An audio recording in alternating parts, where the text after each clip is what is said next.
بسم اللہ الرحمن الرحیم۔ السلام علیکم ورحمۃ اللہ وبرکاتہ۔ احکام و تجوید کلاس میں آپ کا خیر مقدم ہے۔ آج کا جو ہمارا ٹاپک ہے وہ ہے اشمام اور روم کے بارے میں۔ آج کی کلاس میں ہم جانیں گے کہ اشمام اور روم کیا ہوتا ہے اور قرآن مجید کے اندر یہ قاعدہ کہاں پایا جاتا ہے۔ سب سے پہلے میں ایک بات یہاں پر کلیئر کر دینا چاہتا ہوں کہ اشمام اور روم کا جو تعلق ہے وہ ادغام کے ساتھ بھی ہے اور وقف کے ساتھ بھی ہے۔ تو آج کی کلاس میں ہم ادغام مع الاشمام اور ادغام مع الروم کو جانیں گے۔ اب رہی بات وقف بالاشمام کی اور وقف بالروم کی، اس کو ہم انشاءاللہ کسی اور کلاس میں ڈسکس کرنے والے ہیں۔ امام حفص رحمہ اللہ تعالی عنہ کی روایت کے مطابق ادغام مع الاشمام اور ادغام مع الروم جو ہے وہ سورہ یوسف آیت نمبر 11 کے اندر پایا جاتا ہے۔ اب اگر آپ یہ نہیں جانتے کہ اشمام اور روم کیا چیز ہے تو آپ ڈیفینیٹلی سورہ یوسف کے اندر غلطی کرتے ہوں گے۔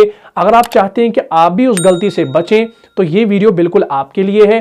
اس ویڈیو کو شروع سے لے کر آخر تک ضرور دیکھیں اور زیادہ سے زیادہ اس ویڈیو کو شیئر کریں تاکہ جو کوئی بھی اس قاعدے کو نہ جانتا ہو اور وہ قرآن کے اندر غلطی کر رہا ہو، اگر وہ اپنی اس غلطی کو سدھار سکتا ہو اس ویڈیو کے ذریعے تو آپ کو بھی انشاءاللہ اس کا اجر ضرور ملے گا۔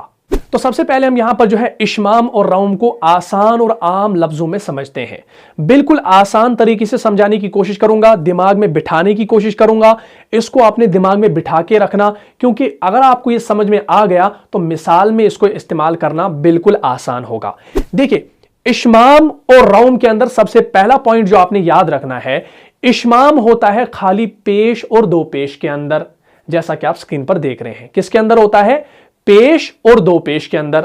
زیر اور زبر کے اندر اشمام نہیں ہوتا، اشمام ہوتا ہے پیش اور دو پیش کے اندر۔ پہلا پوائنٹ یاد رکھا۔ اب روم کی جو بات ہے، روم ہوتا ہے پیش اور زیر، دو پیش اور دو زیر کے اندر۔ کس کے اندر؟ پیش اور زیر، دو زیر اور دو پیش کے اندر۔ اس بات کو یاد رکھنا، زبر اور دو زبر کے اندر نہ اشمام ہوتا ہے نہ روم ہوتا ہے۔ کلیئر ہو گیا؟ اشمام کس کے اندر ہوتا ہے؟ پیش اور دو پیش کے اندر، اور روم پیش زیر، دو پیش دو زیر کے اندر۔ کلیئر ہوگی بات؟ چلے بھائی، اب ہم نے یہاں پر یہ سمجھنا ہے کہ اشمام ہوتا کیا ہے۔ آسان لفظوں میں سمجھانے کی کوشش کروں گا، دھیان رکھیے گا، پورا اس پر دھیان رکھیے گا، اس کو دماغ میں فٹ کیجیے گا۔ دیکھیں، اشمام جو ہوتا ہے نا، اشمام میں آپ نے کیا کرنا ہوتا ہے؟ پیش کو بغیر آواز کے ادا کرنا ہوتا ہے۔ پیش کو بغیر آواز کے ادا کرنا، اسی کو اشمام کہتے ہیں۔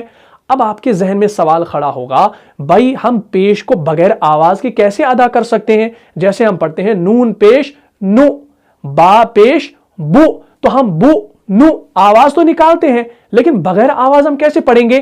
دیکھیں بغیر آواز کیسے پڑھا جائے گا۔ با پیش، نون پیش، تا پیش، تو ہم خالی منہ کو گول کر رہے ہیں، آواز کو میوٹ کر رہے ہیں۔ آواز کو میوٹ کرنا، منہ کی حرکت دکھانا، منہ کو گول کرنا، اسی کو اشمام کہتے ہیں۔ ارے سمجھے؟ ہاں، اشمام کہتے ہیں صرف آپ نے اپنے منہ کو گول کرنا ہے، اس ساؤنڈ کو آپ نے بند کرنا ہے۔ جیسے نون پیش، تو میں نے نو گول کیا منہ کو، تو یہ اشمام ہے، یعنی آواز نہیں نکالنی۔ اور اشمام کیسے پتا چلے گا آپ نے کیا؟ اشمام دیکھنے سے پتا چلے گا، سننے سے نہیں پتا چلتا۔ آپ کہیں نماز پڑھا رہے ہیں تو آپ نے کہیں پر اشمام کر دیا تو سننے والا جو سامی ہوگا، جو مقتدی ہوگا، اس کو نہیں پتا چلے گا کہ اس نے اشمام کیا۔ کیوں؟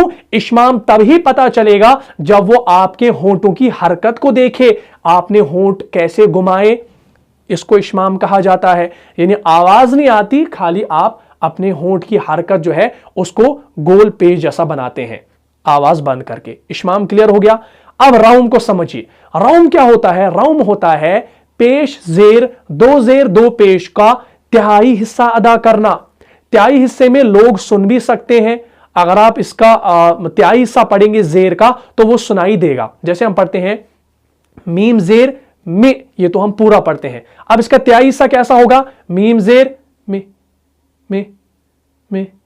میں، با زیر بے بے بے، جیسے ہم پڑھتے ہیں نا الرحمن الرحیم، الرحمن الرحیم، تو یہاں پر میں کیا کر رہا ہوں؟ یہاں پر میں روم کر رہا ہوں آخر میں، یعنی وقف بالروم کر رہا ہوں، تو میں کر رہا ہوں الرحمن الرحیم، رحیم رحیم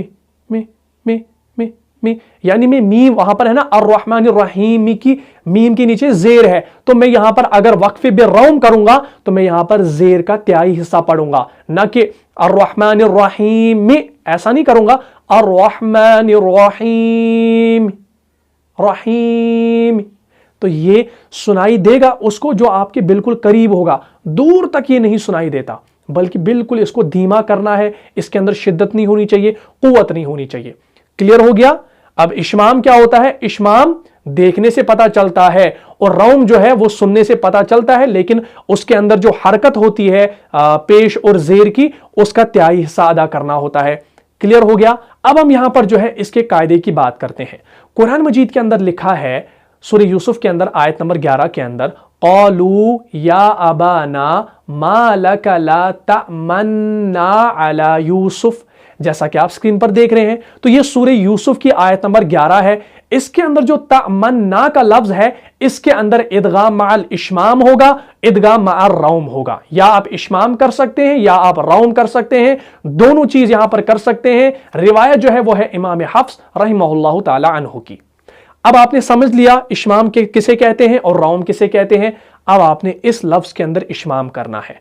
अब आप बताएंगे तमन्ना का जो लफ्ज है इसमें तो पेश वेश वगैरह कहीं नहीं दी गई है, क्योंकि अगर आप कुरान खोल कर देखेंगे तो आपको तमन्ना ऐसे मिलेगा, यानी नून के ऊपर तशदीद मिलेगी और उसके ऊपर जबर मिलेगी, इतना आपको कुरान में मिलेगा। लेकिन असल जो इसका लिखने का तरीका है, यानी तमन्ना का जो असल लफ्ज है वो है तमन्नुना, जैसा कि आप नीचे देख रहे हैं, असल में है तमन्नुना, लेकिन कुरान में क्या लिखा है? तमन्ना। असल क्या है? तमन्नुना। तो दो नून है, एक नून मजमूम है, एक नून मफ्तू है, यानी एक नून पेश वाला है, एक नून जबर वाला है। तो पेश वाला नून कुरान में क्यों नहीं दिखाया गया? वो वहां पर जम हो गया है, किसके अंदर? तशदीद वाले के अंदर। लेकिन अब इमाम हफ्स ने यहां पर क्या बताया? उन्होंने बताया यहां पर आपने इश्माम करना है। दो सूरतें हैं, आप यहां पर इदगाम माल इश्माम भी कर सकते हैं, इदगाम माल रौम भी कर सकते हैं। अब मैंने आपको इश्माम बताया कैसे करना है। जैसे हम इसको पढ़ेंगे, हम पढ़ेंगे मा लका ला तमन्ना, तो ये इदगाम माल इश्माम के साथ पढ़ा मैंने। आप लोग कैसे इसको पढ़ते होंगे? तमन्ना। आप सीधा तमन्ना पढ़ते होंगे, क्योंकि अगर कोई इश्माम के बारे में नहीं जानता है तो वो सीधा इसको तमन्ना पढ़ेगा, लेकिन असल में यहां पर इश्माम करना है। क्यों? क्योंकि असल जो लफ्ज है वो है तमन्नुना, इसमें नून पेश भी था तो हमने उसको भी अदा करना है। तो अब कुरान में तो नहीं लिखा है, तो हम क्या करेंगे? मा लका ला तमन्ना, तमन्ना। तो जब मैं तमन पे आता हूं तो मैं मुंह को गोल करता हूं, यानी आवाज नहीं निकालता पेश की, खाली अपने मुंह को गोल करता हूं। तो यही हो गया इदगाम माल इश्माम। अब इदगाम माल इश्माम जो है ये देखने से पता चलेगा, सुनने से पता नहीं चलेगा। फॉर एग्जाम्पल मैं नमाज पढ़ा रहा हूं, मेरे पीछे लोग खड़े हैं, मैं नमाज में सूरह फातिहा पढ़ ली, अब सूरह यूसुफ को शुरू कर दिया। अब मैं 11वीं आयत पे पहुंचा, मैंने पढ़ा क़ालू या अबाना मा लका ला तमन्ना अला यूसुफ। तो सुनने वाले ने क्या सुना? तमन्ना सुना, उसने तमन्नुना नहीं सुना, लेकिन मैंने इश्माम किया तो मैंने असल लफ्ज को यहां पर जाहिर किया, यानी मैंने अपने आप को दिखाया कि मैंने यहां पर इश्माम किया, मैंने लोगों को नहीं दिखाया। कोई ऐसे करेगा मा लका ला तमन्ना, अरे लोगों में इश्माम कर रहा हूं, नहीं, वो लोगों को नहीं दिखाएगा कि मैंने इश्माम किया, उसने खुद से इश्माम कर लिया, उसने वहां पर पेश जैसा साइन बना दिया अपने होंठों को, तो ये अदा हो गया। तो इसी को कहते हैं इदगाम माल इश्माम। अब यहां पर दूसरा जो तरीका है वो है इदगाम माल रौम। अब रौम के अंदर क्या करना है? पेश का त्याई हिस्सा करना है। उसके अंदर बहुत सारे लोग गलती करेंगे, क्योंकि जो लोग मखारिज सही तरीके से अभी अदा नहीं कर पाते हैं वो इसके अंदर गलती करेंगे। तो मैं आपको रेकमेंड करता हूं कि आप इदगाम माल इश्माम ही करें, और वो आसानी होती है। तमन्ना, खाली आपको नून पर जब पहुंचेंगे तो आपने पेश जैसा मुंह बनाना है। तमन्ना अला यूसुफ, मा लका ला तमन्ना अला यूसुफ, तमन्ना। स्लो मोशन में मा लका ला तमन्ना अला यूसुफ, तो आप यहां पर खाली मुंह को गोल कर रहे हैं। अब इदगाम माल रौम में क्या होगा? वहां पर आपने करना पड़ेगा मा लका ला तमन्ना, तमन्ना, तमन्ना। तो मैं यहां पर दोनों नून को पढ़ रहा हूं, तामन्ना को पढ़ रहा हूं, लेकिन जो तामन्नु है उसको तिहाई हिस्सा में अदा कर रहा हूं, तामन्ना तामन्ना मन्ना मन्ना मन्ना, मनुना नहीं पढ़ना है, मन्ना। लेकिन इसके अंदर आपको बहुत ज्यादा दिक्कत होगी अगर आपने इसकी मश्क नहीं की है। अगर आप इसकी मश्क करेंगे तो ये आप भी इसको कर सकते हैं, लेकिन आप इदगाम माल इश्माम भी कर सकते हैं। तो मुझे उम्मीद है आपको ये क्लास अच्छे से समझ में आई होगी और इसका तरीका भी आपको समझ में आया होगा। तो मुझे इजाजत दीजिए, मिलता हूं इंशाल्लाह अगली क्लास में। तब तक के लिए आप खुश रहें, सलामत रहे, अमन में रहे, हिफाजत में रहे। अस्सलामु अलैकुम व रहमतुल्लाहि व बरकातुहू। जान जान से भी प्यारा है रहनुमा मुस्तफा हमारा है, रहनुमा मुस्तफा हमारा